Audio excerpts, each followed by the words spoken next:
बिस्मिल्लाहिर्रहमानिर्रहीम 2024 जे आम चूंडनि बाबति धरती टीवी जी ख़ासि ट्रांसमिशन धरती इलेक्शन सेल में तव्हांखे चऊं था भलीकार ऐं आहियां इरफान महबूब ऐं मूंसां गॾु आहिनि सीनियर एंकर पर्सन तज़िया निगार नसीर गोपांग साहब।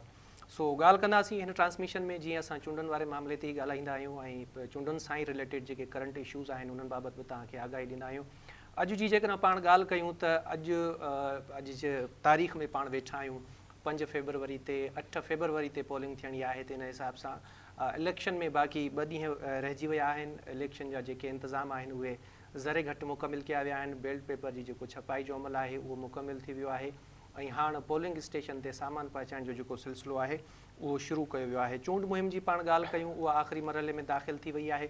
सुभाणे 12 वॻे चूंड मुहिम बंदि थी वेंदी, यानी इलेक्शन खां पोलिंग डे खां 48 कलाक पहिरियां ऑफिशियली तरीक़े सां या ऑफिशियली तौर ते चूंड मुहिम बंदि करणी हूंदी आहे। बाक़ी अनऑफिशियल जेको तरीक़ेकार आहे उहा त पोलिंग डे ताईं कैंपेन जारी रहंदी आहे। अॼु बिलावल भुट्टो ज़रदारी साहब जी क़यादत में कराचीअ में रैली निकिती आहे। बिलावल हाउस खां इहा रैली निकिती आहे जेका मुख़्तलिफ़ हंधनि तां थींदी, इलाइक़नि मां थींदी पंहिंजी मंज़िल तरफ़ यानी दाऊद चौरंगी तरफ़ रवंदम आहे। इन ड्यूरेशन विच में बिलावल भुट्टो ज़रदारी साहब मुख़्तलिफ़ हंधनि ते ख़िताब बि कयो आहे ऐं दाऊद चौरंगी ते बि हिकिड़े जलसे जो बंदोबस्तु कयो वियो आहे जिते पिणु बिलावल भुट्टो ज़रदारी साहब ख़िताब कंदो। सिंध ख़ासि करे कराचीअ जी सियासी डेवलपमेंट जे हवाले सां जेकॾहिं पाण ॻाल्हायूं त कराचीअ में मुतहदा क़ौमी मूवमेंट यानी MQM पीपल्स पार्टी जी रिवायती हरीफ़ जेको आहे सो काउंट थींदी आहे ऐं बिलावल भुट्टो ज़रदारी साहब हिकिड़े पासे रैली जी क़यादत पियो करे त ॿिए पासे जेका रिवायती हरीफ़ आहे पीपल्स पार्टी जी MQM ख़ासि करे कराचीअ जी पाण ॻाल्हि कयूं त मुतहदा जेको बानी आहे उन पंहिंजी जमायत यानी MQM जे ख़िलाफ़ पंहिंजे आज़ादु उम्मीदवारनि जो ऐलान करे छॾियो आहे। उन सां गॾोगॾु अमन अमान जी जेका सूरत हाल आहे एका दुका वाक़ा पेश अचनि पिया। गुज़िरियल राति बल्कि अॼु राति डेरा इस्माइल खान में दहशतगर्दनि थाणे ते हमिलो कयो आहे। नतीजे में 10 जेके अहलकार आहिनि उहे शहीद थी विया आहिनि। उनखां पहिरियां बि असांखे मछ में इहा शइ नज़र आई।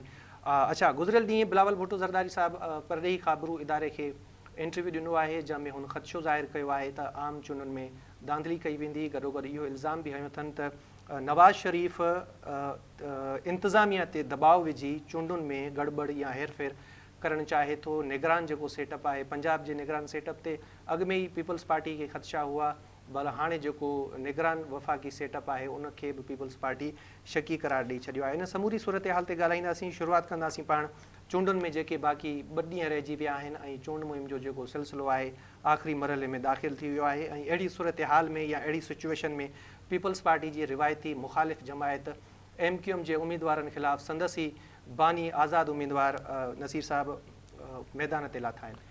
ये मामला तो इन्हनि काफ़ी अरसे खां ख़राब आहिनि ऐं ख़बर आहे बिल्कुलु पाण उन ते बि ईंदासीं। पर अव्हांखे ॿुधायूं जीअं अव्हां ॿुधायो चूंड सरगर्मियुनि जे हवाले सां बिलावल भुट्टो ज़रदारी साहब जो कराची में अॼु सरगर्मियूं हलंदड़ आहिनि ऐं हुन सां गॾोगॾु आसिफ अली ज़रदारी मुल्क जे मुख़्तलिफ़ हिस्सनि में हू विया, उन्हनि जलसा जुलूस कया इलेक्शन 2024 जे सिलसिले में ऐं उहे बि पंहिंजा जलसा जुलूस जेके आहिनि मुकमल करे अॼु नवाबशाह पहुता आहिनि कुझु देरि पहिरियां ऐं उते ज़ाहिर उन्हनि जो चूंड तक आहे जितां खां हू चूंड विढ़नि पिया। ऐं नवाबशाह जे हवाले सां जीअं पाण पहिरीं ॻाल्हाए चुका आहियूं त 2008 जी इलेक्शन खां वेंदे 2008 जी इलेक्शन हुजे, 2013 जी इलेक्शन हुजे या 2018 जी, इहे 3 इलेक्शन अहिड़ा थिया आहिनि जिते उन्हनि नवाबशाह पूरो ज़िलो जेको आहे पीपल्स पार्टी क्लीन स्वीप कंदी आई आहे ऐं उन्हनि खे उमेदु आहे पाकिस्तान पीपल्स पार्टी खे त 2024 में बि ईअं ई थींदो, हू पूरे ज़िले में क्लीन स्वीप कंदा। क़ौमी असेंबली जेके 2 सीटूं आहिनि 4 सूबाई उन्हनि ते कामयाबी हासिलु कंदा। पाण उन ते बि ॻाल्हाईंदासीं। अच्छा, जीअं मां ॿुधायो उन सां गॾोगॾु इहो बि ॿुधाइणु ज़रूरी आहे त मियां नवाज़ शरीफ़ साहब जेके आहिनि उन्हनि जो बि अॼु मरी में जेको आहे उहो जलसो थियो आहे। जॾहिं इलेक्शन में कुझु आख़िरी ॾींहुं वञी बचा त असांखे नून लीग काफ़ी एक्टिव नज़र आई। उन्हनि पंहिंजो चूंड मंशूर जेको आहे उहो बि पब्लिक कयो ऐं उनखां पोइ जलसा जुलूस जेके आहिनि उहे बि उन्हनि वॾे पैमाने ते करणु शुरू कया ऐं हिकु ॾींहं में 2-2, 3-3 हंधनि ते पंजाब में स्पेशली उन्हनि जा जलसा थिया ऐं कुझु जलसा जेके आहिनि 2 खां 3 उन्हनि ख़ैबर पख्तूनख्वा में कया। बाक़ी उन्हनि सिंध अचण जी ज़हमत ई न कई। ईअं ई बलोचिस्तान में बि हू शुरू में विया हुआ डिसंबर खां पहिरियां डिसंबर दौरान बिल्कुलु ऐं उनखां पोइ हुननि बलोचिस्तान वञणु गवारा ई न कयो। ऐं ॻाल्हि उहा ई आहे जीअं पाण सदाईं चवंदा आहियूं त जेकॾहिं अव्हां सम्झो था त असीं वफ़ाक़ी पार्टी आहियूं त उन्हनि खे पूरे मुल्क जी सियासत करणु खपे, रुगो पंजाब ताईं उन्हनि खे महदूद न रहणु खपे। ऐं जॾहिं हू इक़्तिदार में बि रहिया आहिनि त उन्हनि जो फोकस अव्हां ॾिठो हूंदो त घणे भाङे पंजाब जी डेवलपमेंट ते हूंदो आहे, सीपेक जो रूट टोटल चेंज करायो वियो, जंहिं ते सिंध, खैबर पख्तूनख्वा, बलूचिस्तान काफ़ी एहतजाज कयो हो। सो इहे रवैया आहिनि, जंहिंखां पोइ वरी इहा शिकायत बि थींदी आहे त उन्हनि खे ॿियनि सूबनि जा माण्हू जेके आहिनि सो पसंदि नथा कनि या वोट नथा ॾियनि। हाणे इलेक्शन जहिड़ो मामिलो हो, उन्हनि खे ज़रूरु अचणु खपे हा। ॿियो न, हू सिंध जे मुख़्तलिफ़ डिवीज़न्स में ज़िलनि में न पे वञी सघिया, ख़ैर आहे, पर ज़ाहिर कराची, हैदराबाद, ॿ वॾा शहर आहिनि। चलो हैदराबाद में बि उन्हनि जा उम्मीदवार ई कोन था बीहनि, त कराची में लास्ट इलेक्शन में असांखे शहबाज शरीफ़ साहब एक्टिव नज़र आया ऐं उन्हनि जलसो बि कयो हो ऐं शहबाज शरीफ़ साहब हितां इलेक्शन बि विढ़ी। हिन भेरे हू इलेक्शन तां हथ खणी विया, पर नून लीग जो को बि असांखे वॾो जलसो, का वॾी एक्टिविटी नज़र कोन आई। ऐं इहा हिकिड़ी मरकज़ी पार्टी जे लाइ ऐं वफ़ाक़ जी लेवल जी जेका सियासत कंदड़ पार्टी आहे, उन जे लाइ सवालिया निशान ज़रूरु आहे। ऐं ॿिए पासे जेकॾहिं पीपल्स पार्टी जो असीं ॾिसूं था त शायदि ई मुल्क जो को हिसो हुजे, जेतिरो थी सघियो आहे उन्हनि कोशिशूं ज़रूरु कयूं आहिनि। सो हाणे ॾिसूं था त उन जा नतीजा उन्हनि खे कहिड़ा था मिलनि। मर्कज़ जेको आहे उहो पाकिस्तान पीपल्स पार्टी जो बि घणे भाङे जेकॾहिं ॾिसे उहो ई जिते को मुक़ाबिलो ऐसर थींदे नज़र न पियो अचे उहो सिंधी आहे। बाक़ी पंजाब में हिन भेरे जेके न्यूट्रल तर्जे निगार आहिनि उहे बि मञनि पिया था त उन्हनि काफ़ी कोशिशूं कयूं आहिनि ऐं ॾिसूं था त उन जा नतीजा जेके आहिनि उहे कहिड़ा था निकिरनि। पीपल्स पार्टी जी क़यादत पुरुमीद आहे त घटि में घटि बिलाल भुट्टो ज़रदारी साहब त ज़रूरु कामयाबु थींदा। मुल्तान ख़ासि तौर ते ॾखण पंजाब मां उहो काफ़ी सीटूं खटंदा ऐं उन्हनि खे उमेदु आहे त 15 खां 20 सीटुनि ताईं हू क़ौमी असेंबली जो पंजाब मां खणी सघनि था। जेकॾहिं अहिड़ी सूरत हाल जुड़े थी त इहा पीपल्स पार्टी जे हक़ में इंतिहाई शानदार हूंदी। सिंध मां बि हू सीटूं खणी अचंदा, छाकाणि पीपल्स पार्टी हींअर ताईं जेको आहे दावा त करे पई, पर हले पई चांस ते, त उन्हनि जो चांस आहे वफ़ाक़ में हुकूमत ठाहिण जे हवाले सां। ऐं उन्हनि जो घणो जेको दारो मदार आहे उहो आज़ादु उम्मीदवारनि ते बि आहे। ऐं आज़ादु उम्मीदवारनि जी जे अंदाज़ सां ॾिसूं त उहे आज़ादु आहिनि त PTI जा नामज़द करदा उम्मीदवार उन्हनि जा नामज़द कयल आहिनि। उन्हनि ते लाइ जेके सख़्तियूं आहिनि उहे पाण सभिनी जे साम्हूं आहिनि। ऐं आख़िरी हाणे जेको आहे उहो वोटरनि ताईं ॾिठो पियो वञे त जेकॾहिं टर्न आउट 50 खां अबो रहे थो, 50% खां मथे रहे थो, त पोइ नून लीग खे को सरप्राइज़ मिली सघे थो। बाक़ी अदरवाइज़ जेका हींअर ताईं पाण 2 ॾींहं पहिरें ॻाल्हायूं पिया सूरत हाल जेका आहे, बिलावल साहब जंहिं ॾांहुं इशारो बि कयो आहे त उन्हनि इहो बि चयो आहे त निगरान जेका हुकूमत आहे उहा बि न्यूट्रल कोन्हे ऐं इंतिज़ामिया, निगरान हुकूमत ऐं इंतिज़ामिया ॿई जेके आहिनि उहे नून लीग खे सपोर्ट करे रहियूं आहिनि, गैर जानिबदार न आहिनि। ऐं नवाज़ लीग जेको आहे गड़बड़ करणु चाहे थी इलेक्शन में। गॾोगॾु उन्हनि इहो बि चयो त हीअ उहा नून लीग न आहे जंहिंसां उन्हनि मीसाक जमहूरियत कई हुई, हीअ उहा नून लीग न आहे जंहिं वोट को इज़्ज़त दो जो नारो हयो हो। ऐं उन्हनि इल्ज़ाम हयो त अमीर उल मोमिनीन वारी जेका सोच हुई नवाज़ शरीफ़ साहब जी माज़ी में, नून लीग हिकु भेरो ॿीहर उहा साॻी थी वई आहे। उनजे करे फ्यूचर में नून लीग सां गॾु हलणु या उन्हनि सां इतिहाद करणु ॾाढो मुश्किल हूंदो। हींअर ताईं जेके ॻाल्हियूं आहिनि उहे इहे ई पियो नज़र अचनि। ऐं पीपल्स पार्टी जी हर मुमकिन कोशिशि आहे या जेको असांखे नज़र आयो पूरी इलेक्शन कैंपेन में बिलावल साहब जो उन्हनि वधि खां वधि टारगेट नून लीग खे ई कयो आहे। ऐं उनजो ॾिसूं था त उनखे नतीजो कहिड़ो थो मिले ऐं PTI छा उन सां अट्रैक्ट थिए थी या न, इहो हिकिड़ो वॾो सुवालु आहे। अच्छा, सरप्राइज़ न रुगो नून लीग खे, पर सरप्राइज़ उन्हनि खे बि मिलंदो जेके मैन्युपुलेट करणु चाहिनि था रिज़ल्ट, जेके मैनेज करणु चाहिनि था। तव्हां ॿुधायो टर्न आउट जेकॾहिं 50% खां प्लस वञे थो त पोइ उन्हनि खे बि सरप्राइज़ मिली वेंदो ऐं शायदि पोइ नतीजा जंहिं तरीक़े सां फ़ैसिलो थियल आहे त मैनेज करणा आहिनि, ईअं न थी सघे। अच्छा, 2 जेके कॉम्पिटिटर आहिनि नून लीग जा, पीपल्स पार्टी ऐं पाकिस्तान तहरीक इंसाफ़, भले उहा इन में चूंड वारे अमल में पार्टिसिपेट न पई करे, ॿाहिरि आहे, पर आज़ादु उम्मीदवार त उन्हनि जा आहिनि।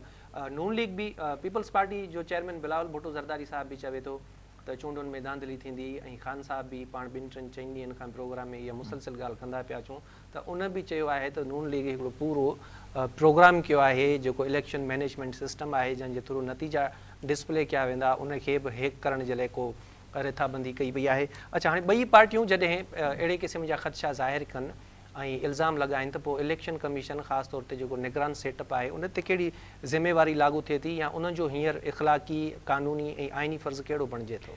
उहो ई आहे त ॾिसो जंहिं जा ख़दशा आहिनि उहे उन्हनि खे ख़तमु करणु खपनि ऐं उनजे लाइ मुख़्तलिफ़ उन्हनि खे स्टेप्स खणणा हूंदा आहिनि, पर हींअर ताईं उहे असांखे नज़र कोन आया आहिनि। शिकायत नून लीग खे छॾे करे बाक़ी जेके बि पार्टियूं इलेक्शन में हिसो वठी रहियूं आहिनि उन्हनि सभिनी खे शिकायत आहे लेवल प्लेइंग फील्ड न मिलण जी। मौलाना फज़लुर रहमान साहब हुजे, जमायत इस्लामी वारा हुजनि, पीपल्स पार्टी हुजे, PTI सां त जेको कुझु थिए पियो सभिनी जे साम्हूं आहे, हर कंहिंखे इहा शिकायत रही।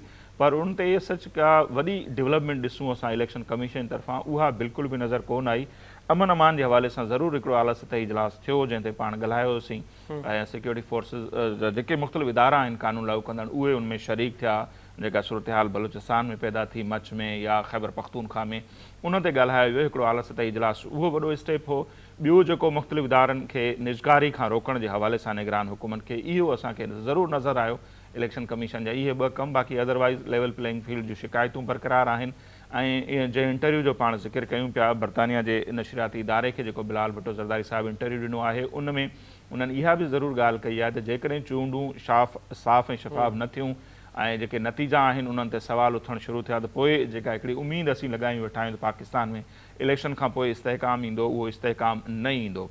सो हिकिड़ी गैर यकीनी वारी जेका सूरत हाल स्टिल बरक़रार आहे, उन में वधीक वाद थी वेंदी ऐं जेकॾहिं उहा वाद थिए थी त उहा कंहिं बि रीति मुल्क जे लाइ, मुल्क जे सियासी हालतुनि जे लाइ, मुल्क जे माण्हुनि जे लाइ, मईशत जे लाइ कंहिं बि रीति बहितर न हूंदी। हिकिड़े पासे जेकॾहिं असीं ॾिसूं त PTI सां जेको कुझु थियो आहे, यकीननि उहे नतीजनि खे क़बूल कोन कंदा। हींअर खां ई ख़बर आहे जेको कुझु थिए पियो, ऐं इलेक्शन खां पोइ हिकिड़ी का वॾी मूवमेंट बि हलाए सघनि था। ऐं जेकॾहिं पाकिस्तान पीपल्स पार्टी सां बि ईअं थिए थी, उन्हनि जे रिज़ल्ट ते जेको आहे उनजो मैंडेट उन ते धाड़ो हणण जी कोशिशि कई वञे थी।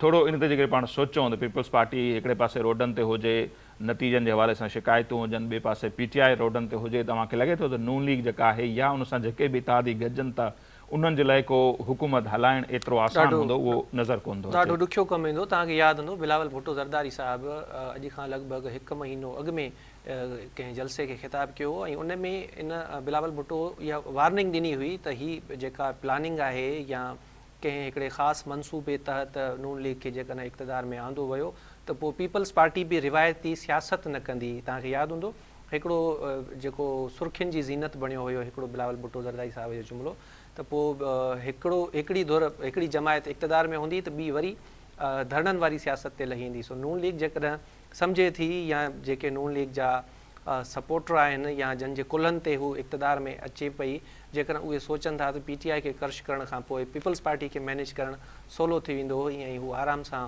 नून लीग अवाम ते मढ़े छॾींदा, त मुंहिंजो ख़्यालु आहे त हींअर इहो मामिलो थोरो ॾुखियो आहे। बिलावल भुट्टो ज़रदारी वाज़े करे चुको आहे त हिन भेरे जेका पीपल्स पार्टी अपोज़िशन कंदी उहा रिवायती न हूंदी। ऐं तव्हांजी ॻाल्हि वांगुरु त इलेक्शन खां पोइ जेको हिकिड़ो ख़ाम ख़्यालु आहे त सियासी इस्तेहकाम ईंदो त उहो थोरो मुश्किल थी वेंदो। ऐं हिन भेरे त इहा बि शइ वाज़े करे चुको आहे बिलावल त नून लीग सां असांजो कंहिं क़िस्म जो इतिहाद बि नथो थी सघे। सो हिकिड़े पासे पीपल्स पार्टी बि हुजे, PTI बि हुजे, अहिड़ी सूरत हाल में नून लीग जी जेका इतिहादी हुकूमती हूंदी उन्हनि जो हलणु ॾाढो ॾुखियो थी वेंदो। अच्छा सर, हाणे पाण अचूं था हिन ते। अच्छा, इन ते थोरो मां जेकॾहिं हू पहिरियों जेको सवाल कयो न MQM लंडन वारो जेको हमरा आहे, अच्छा सवाल आहे त बिल्कुलु सवाल उन ते इहो ई आहे त हिकु त मुत्तहिदा बानी खे ज़रूरत छो पेश आई आहे, बाइकाट थी वियो त ॻाल्हि ख़तमु थी वई, वरी ऐलान थो करे त MQM जा जेके उम्मीदवार आहिनि उन्हनि जे ख़िलाफ़ हीअ असांजा आज़ादु उम्मीदवार आहिनि। इन सां डेफिनेटली फ़ाइदो पीपल्स पार्टी खे पवंदो। PTI ऑलरेडी तव्हां ॾिसो था उन जी छा सूरत आहे, पीपल्स पार्टी खे नुक़सानु थींदो। अच्छा, जेकॾहिं हिननि जा उम्मीदवार बीहनि था, जेकॾहिं बाइकाट वारी सूरत हाल जुड़े हा त पोइ ज़ाहिर आहे जेके लंडन वारे भाई साहब जा जेके हमदर्द आहिनि, वोटर आहिनि, सपोर्टर, उहे घरनि खां ॿाहिरि ई न निकिरंदा। जॾहिं उहे ॿाहिरि न निकिरंदा आहिनि त उनजो नुक़सानु वधि खां जेको थींदो आहे उहो MQM खे ई थींदो आहे, MQM जे उम्मीदवारनि खे थींदो आहे। ऐं पीपल्स पार्टी हुजे, PTI हुजे, माज़ी में उन्हनि खे फ़ाइदो थियो आहे। बाई इलेक्शन जेके ज़मीनी इलेक्शन थिया उन्हनि में बि असां ॾिठो, ऐं बल्दियाती इलेक्शन में त MQM हुई कोन। अच्छा, मूंखे जेकॾहिं यादि हुजे त पाण तक़रीबन 4 महीना थी विया हूंदा, 3-4 महीना पहिरियों इहा हिकिड़ी ख़बर ज़रूरु आई हुई त लंडन वारे भाई साहब सां कुझु धुरियुनि राब्तो बि कयो आहे। ऐं न असद तूर साहब जेके आहिनि उन्हनि कई ऐं हुनजे इहे ई मार्फत सां असां इहो ॿुधायो त उन्हनि पंहिंजे ज़रियनि जे हवाले सां ॿुधायो त जेके असांजा ताक़तवर इदारा आहिनि उन्हनि जी कोशिशि आहे त पंजाब में PTI जी रस्ता रोक कजे, सिंध में पीपल्स पार्टी जी रस्ता रोक कजे। पोइ त वरी प्लान ज़ाहिर आहे हफ़्ते में सूरत में चेंज पिया थींदा अचनि। सो हीउ जेको कुझु थियो आहे, अच्छा उन में इहो बि हो त हुन ख़ान साहब माना जेके लंडन वारा साहब आहिनि उन्हनि डिमांड कई हुई त उनजे बदिले में असांखे छा मिलंदो जेकॾहिं असीं बाइकाट न कयूं। पोइ हुनखे चयो त ईंदड़ जेको सेटअप हूंदो, माना नेक्स्ट इलेक्शन ही न, उन में अव्हांखे को असीं फ़ाइदो ज़रूरु ॾींदासीं। पोइ इहे बि ॻाल्हियूं थियूं त पोइ असांखे पंहिंजा उम्मीदवार बीहारणा पवंदा जेकॾहिं असीं बाइकाट नथा कयूं त। पर शर्त इहो तव्हां बाइकाट न कयो, बाइकाट कंदा त कराची में पीपल्स पार्टी खे हुनजो फ़ाइदो थी सघे थो। ऐं हीउ जेको कुझु थिए पियो लॻे ईअं पियो त उहे जेके राब्ता थिया, पोइ विच में बाइकाट जो हिकिड़ो बयान बि आयो हो, मां ॾिठो।